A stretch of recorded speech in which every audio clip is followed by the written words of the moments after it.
নমস্কার, আপনাদের সবাইকে স্বাগত। আজকে রান্না করছি উচ্ছে, পেঁয়াজ পাতা, আলু, বেগুন ও শিম দিয়ে চচ্চড়ি। আলু, বেগুন, শিম, পেঁয়াজ পাতা আর উচ্ছে আমি কেটে নিয়েছি। গরম তেলে পাঁচফোড়ন ভেজে নিয়ে এর মধ্যে উচ্ছেগুলো একটু ভালো করে লাল লাল করে ভেজে নিচ্ছি।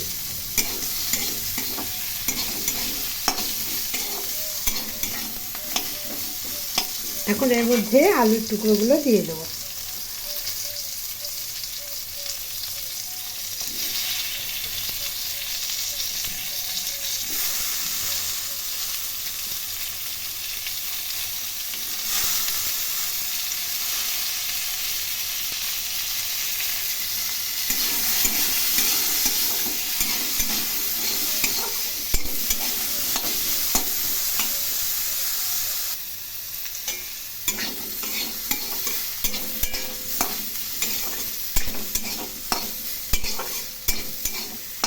এগুলি ভাজা ভাজা হয়ে গেছে। এখন এর মধ্যে শিম, বেগুন ও পেঁয়াজ পাতাগুলো দিয়ে দিলাম।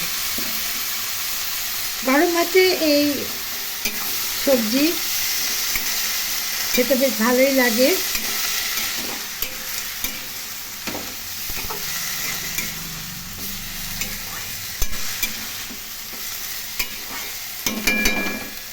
এখন এর মধ্যে স্বাদ মতো নুন ও হলুদ দিয়ে দেবো।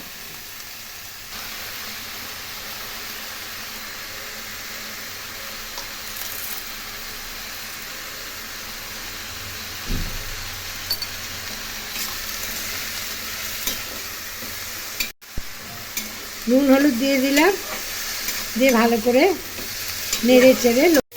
চচ্চড়ি আমার হয়ে গেছে। আজকের রেসিপি এই পর্যন্তই। নমস্কার।